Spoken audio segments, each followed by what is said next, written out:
Today I'm with a very experienced amateur boxer from Sweden, Norah Guzlander. How are you, Norah? How are you doing? I'm good. It's a nice day. The weather is fine here in Sweden, so I'm happy. And whereabouts in Sweden are you? I'm on the West Coast, actually, in Halmstad, between Gothenburg and Malmö. It's not far from Denmark, though, is it? No, not at all. Actually, Halmstad was a part of Denmark once upon a time. So, See, not just boxing, a history lesson. yeah. Can you give me an intro to you as a boxer and as a boxing coach? I started boxing when I was 15, and I checked my books and everything, and I've actually boxed for 14 years. So it's been a long time. I've done like 81 fights now and had 2 kids in between. So I've had like a sabbatical year of just being a mom and pregnant and everything. So yeah. So this period of my life is more like I'm not starting over, but I'm like starting where I stopped from the first child and then continuing on. Yeah, that's actually more. Yeah, that's me. I'm a boxing as well, mama. aren't you? You Yeah, I do coach as well, because when we started our boxing club in 2020, I think, during the pandemic, which was interesting, I decided that I wanted to start a women's group just to try it out, because in Sweden there's not a lot of women that box or compete in boxing.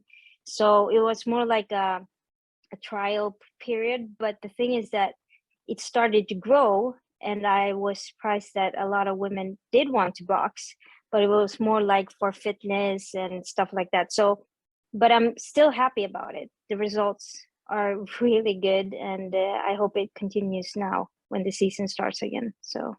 And you've just won the Golden Girl tournament, haven't you? Yeah. What did that mean? That meant a lot, because I'm so old now, so I've been. Trust me, I'm older. No, but I attended the Golden Girl all the years that from start, actually, when it started, the first Golden Girl Championship I was in. So it took me a lot of years just to get that goal, because I've been in the finals a lot of time, but I've met a lot of good boxers in the finals, and I haven't been on the top level as I think I am now, better than I was before. So winning that was a really huge, what's it called, like, achievement that made me realize that I still got it. And it was on Mother's Day too, and with my kids and everything, it was like a special moment for me. So fantastic. That was good. Can you tell me a bit about that tournament, the Golden Girl tournament? It's a very big one in Europe, isn't it? Yes, I think it is actually the biggest women's tournament outside of like World Championship or European.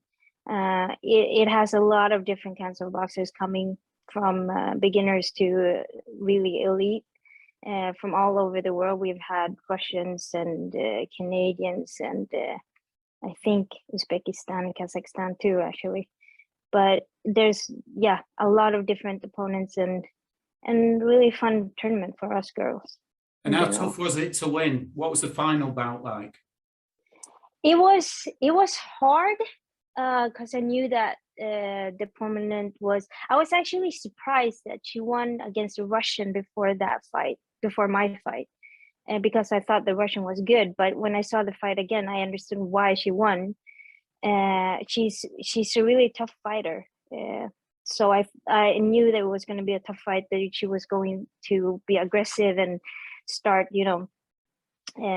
going forward and everything. So I just tried to relax and just, get those punches in and move a little bit more, and, try to find the different angles and use the punches that worked. I mean, I could hear the coach crying out that I only got one punch, but since she got hit by it, why stop using it. I mean, if a punch works, then it works. So yeah, it was a good fight. I was happy about it because I mean, if I'm not normally 52 kilos, because I'm a very short boxer. So the boxers are like one head higher than me oftenly. So I need to work in a different way and move in a different way. So I can't. It depends also about regarding the opponent. I mean, I'm not a Tyson boxer. I don't go aggressively if I No, don't you'd need think to. that with you being small, but Yeah, you look exactly. like But quite I'm crafty, like you try and it disrupt the other boxer. exactly. But I don't think you need to be that kind of a boxer. It depends everything about the opponent actually. So yeah, And to achieve success like that, Nora, you need good support. And am yes, I right in thinking Nelson, your husband, is your coach? yes. In all my years in boxing has been How does that work? my Because coach. my son boxed and we never gel. Oh, It never works dude, well, us coaches. that is, People come. it's hard. It's actually really, really hard. It's more difficult for me than him because he can actually split his roles to being a husband and coach, but I have had a hard time to split those roles because normally I'm more wife than boxer when he's coaching me. But now recent years, I have learned to divide those parts better. But it's still, everything he says is like, I'm not responding well always. So And you work together as well, running West Coast Boxing in Halmstad. yes, I think I've said that right. yes, Um, yeah. what does that club mean to you and who is it aimed at? That club means a lot since we've been in a different club here in Halmstad before for like 10 years. And when we realized that we had different vision or dreams about how we wanted to go with the boxing club, we realized that it was better to leave and just start a new one. There was no drama or anything. We just had different views of things. But for us, it means a lot because we like to, help people, and the general stuff of just having a boxing club, meeting people and seeing them grow, and yeah, generally help them to feel good about life and having boxing as a fun stuff to do. So I think for us, it's part of these videos, I like the head coaches to say that the clubs aren't always about producing amateur boxers, are they? It's a lot of the percentage is about people just getting fit who may never even spar, never mind box. yeah. It's the same. It's about it's more about wellness in life. So yeah, for us it's good, and it makes us me and my husband gets bored easily. So that's why we also do it, because we need to give something back to the community also, and something for us ourselves. So for us it's good just mentally to have something to do, but also just having fun, you know.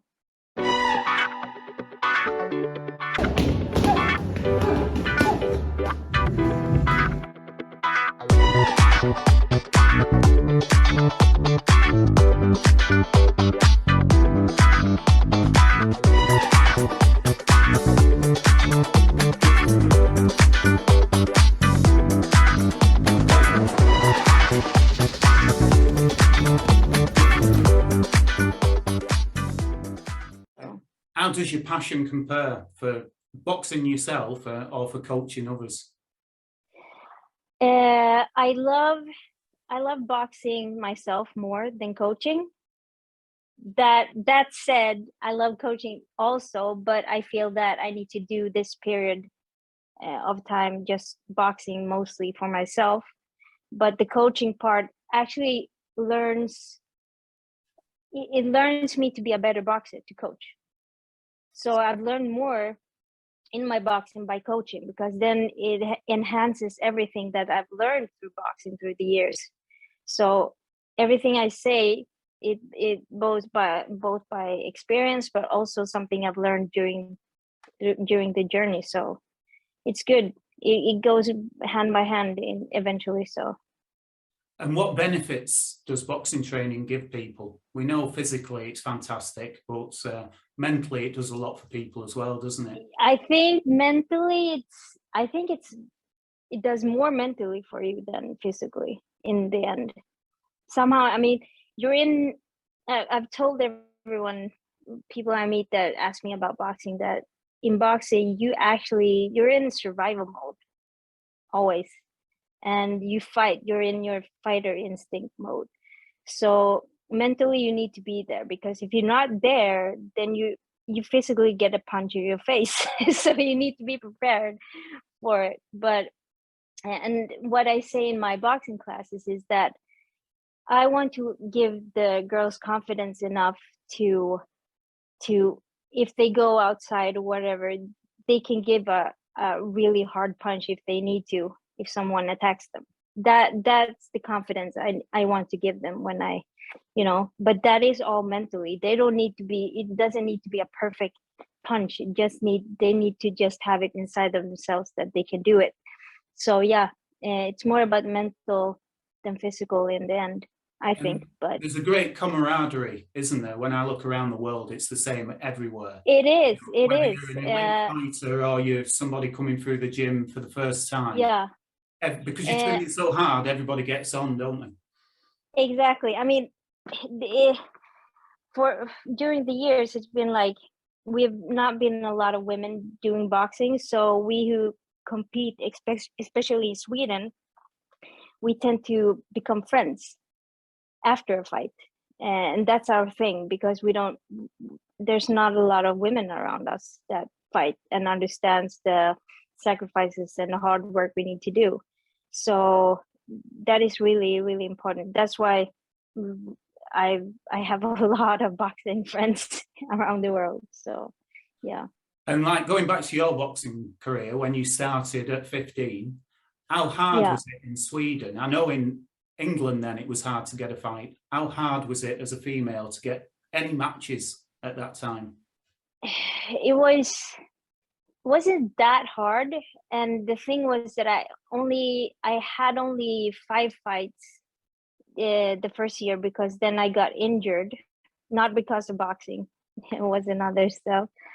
So I was gone from boxing for like 6 or 7 years, and then it had increased, but it wasn't, for me, I didn't notice it so much because I was a beginner too. So a lot of girls I got fights, and I think and the leading women in boxing during those years did a lot of good work, because then we got more and more accepted, and then yeah, it turned out great. But now it's a little bit of a dip in Sweden regarding women's boxing, so we need to do something there to increase it. And why do you think that is? Because of COVID and it's not quite recovered yet?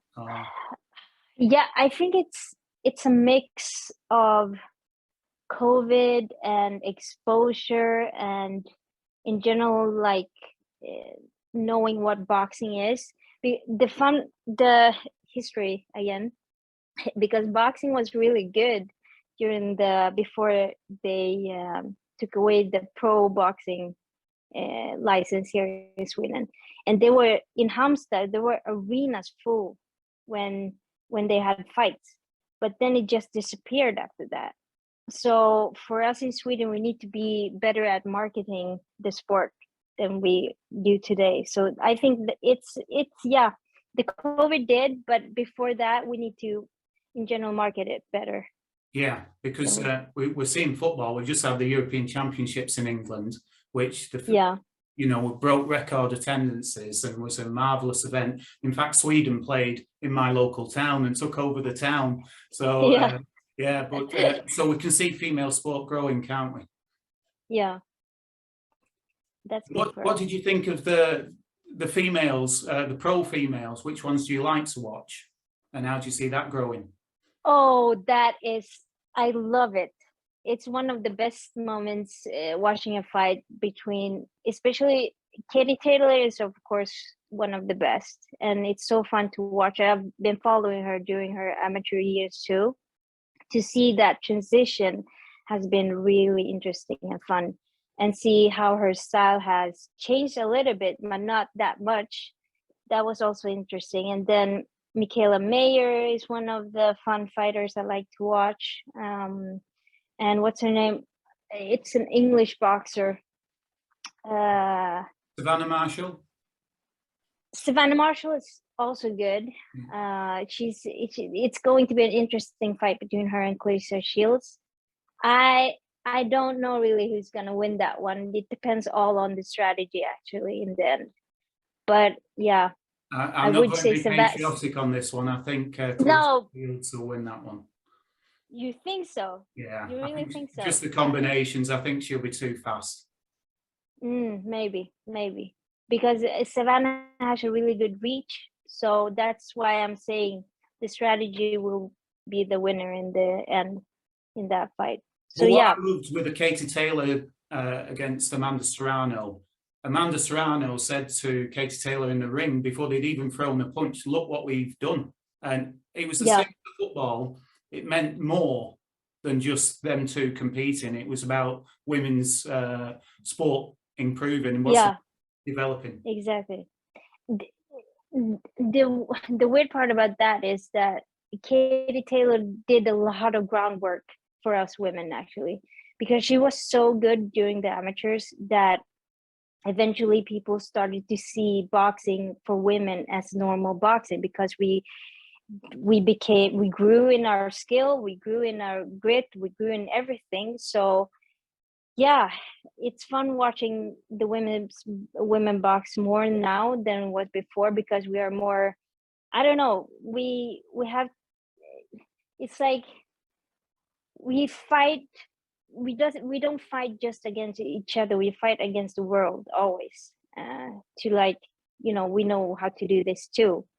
So for us it's like really, it's really good that it's growing, and I hope we get the same salary and everything that the men gets now, but and we'll you're see part about of that that development, aren't you, Norah? Because you're part of Ladies United BC with Bettina and Kathleen. Bettina, she seems a lovely woman. And what does that mean to you, that movement, and what they've achieved? It's so fun how that grew, because I remember when first time Bettina called and just said, yeah, I'm going to have a camp in Denmark. We were like just, I don't know, 7, 8 girls. We weren't a lot of girls in that camp. It was just a fun camp, just meeting each other and having fun. And we trained, of course. But then she started to have those camps every year eventually, and it grew and grew and grew. And see it grow, in the end, she needed some help with the marketing, so I helped her out because I normally work with the graphic design and web development. So I started helping her out with how to market Ladies United, and that's how I began to work with the organization in general. So, and we've been friends since a lot of years, 10 plus years now. We actually fought each other one time, so. And I admire them, people like yourselves as well, who put a lot into the sport, where often it's not for anything financial, it's just for passion for the sport. What do you think about them two, what they put in?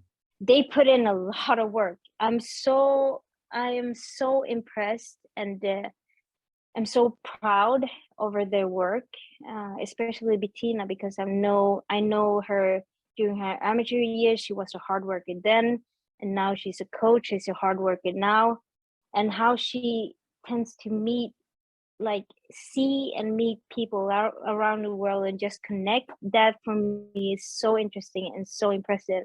I don't know how she does it, but she's so good at it. So whenever you need someone to spar or fight or whatever, we normally just call Bettina and ask, do you know anyone? And she's like, yeah, gets it, So yeah. And just rounding off, going back to your amateur career, what are the highlights that stand out for you when you look back? I'm sure the Golden Girl was, but the Golden Girl was good. The highlight actually was just before I got my first child. I saw, because before I got my firstborn, I started to peak in my development, and I felt that I was going somewhere. And then, yeah, and then I got a baby, and my baby was the highlight during that time. So I can't actually say whenever my boxing career really is a highlight. I think all no, I don't know really. Like I don't really have like a highlight to say. But my becoming a mom and an athlete and doing everything, like I work full time, do the boxing full time, and have West Coast Boxing Club also full time outside of work, and have my family also. It takes a lot of, everything of my time. So balancing that out with just becoming the world's greatest boxer, which was my dream since I was a kid, that is a big dream. But I think I don't know really when I'm gonna feel that I'm done, because I have a saying that I'm not done yet, which I use a lot, because I really don't feel, because when I got my kids, I was one of the first females in Sweden that got kids, and then directly after I started boxing again, and I always got like comments like, "Oh, aren't you going to, retire now because you have kids?" That was the big thing. But I said, no, I'm not done yet, and I still feel that. So I haven't, Well, really we had Charlie achieved the highest thing. Davison in the GB team, and she had Yeah, 3 children, she is really good. made the Olympics. Yeah, And there's the Indian fighter, isn't there? Who's had Mary Kom. yeah, great fighter. So yeah, there's plenty of time. And what advice would you give to anyone who was thinking of competing, young or old? What advice would you say? I would say, even if you really want to do it, just do it, actually. But the thing is that if you're feeling insecure about doing it, but you still want to try it. Just do it, and you see after the first fight if you want to continue or not. Because it's not until you do your first fight you really know, okay, this is a thing for me or not. Because normally I've seen a lot of boxers through the years, and they're really awesomely good during training, and they beat everyone up and everything. But when they do their first fight, you see what kind of character they are, and what kind of, vision they have, a dream they have, if they want to continue or not. So my advice is just try it out and see if it's something for you. That's all. Good advice. It's always a shame when people stop after that first fight and it doesn't go. Yeah, I know, but tough sport. It is, and it's not until you do your first fight, it's actually, I've seen it so many times. It's not until you do it. How did you deal with any setbacks? Oh, I've had a lot of setbacks. So many setbacks. My entire career has been setbacks, actually. I find what I do is just I go, when they say that when you fall off a horse, you just jump on it again. I'm that kind of a person, actually. Even if I have a setback, I try to do it again and see if I can achieve better than I did before. It's always hard, but I think you need to give yourself a chance to try again. And the day you don't want to do it anymore or can't do it anymore, you will know, I think. But for now, for me, I'm not done. So it shows a very strong character, Norah, because my son was like that. He was a 50-50 fighter where he'd win one, lose one, and he had a similar career to you, about 75 fights. And I used to say to my wife, this isn't normal, it shows a real strength to go through those highs and lows. So credit to you. Yeah. I love this game. I live this game. And there's 1,000 other guys waiting in the wings who are obsessed with this game. Obsession's gonna be talent every time. You got all the talent in the world, but are you obsessed?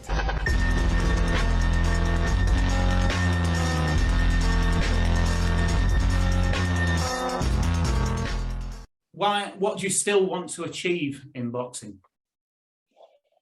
Boxing, boxing yourself and coaching. For boxing for myself, I actually want to end my career by winning more fights than losing more. I want to actually win the nationals for once. I haven't won that yet because it's been a struggle for me.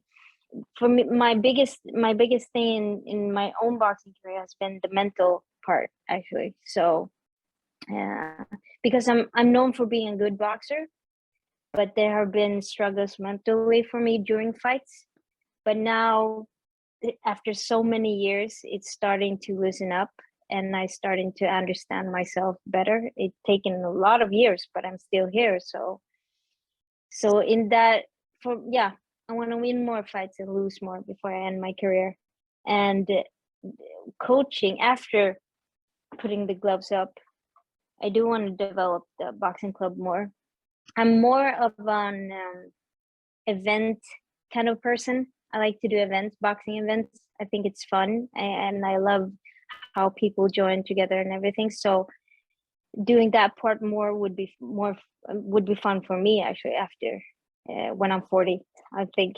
But coaching, I will definitely still do that. And I think I will be one of those women that go inside of the ring and, coach the boxer during fights. I've done it with the diploma boxers a lot.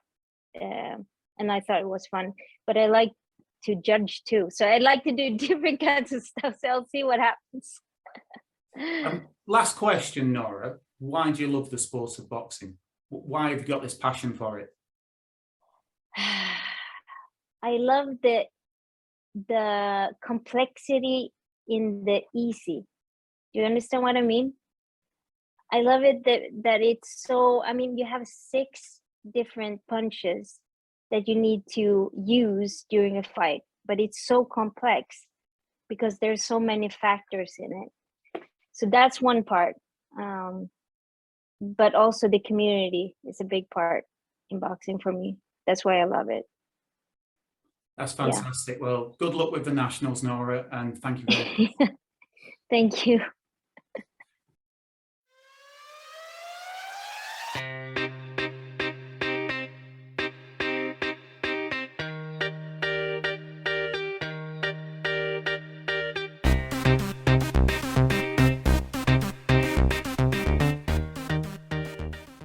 And we have a result in ring A.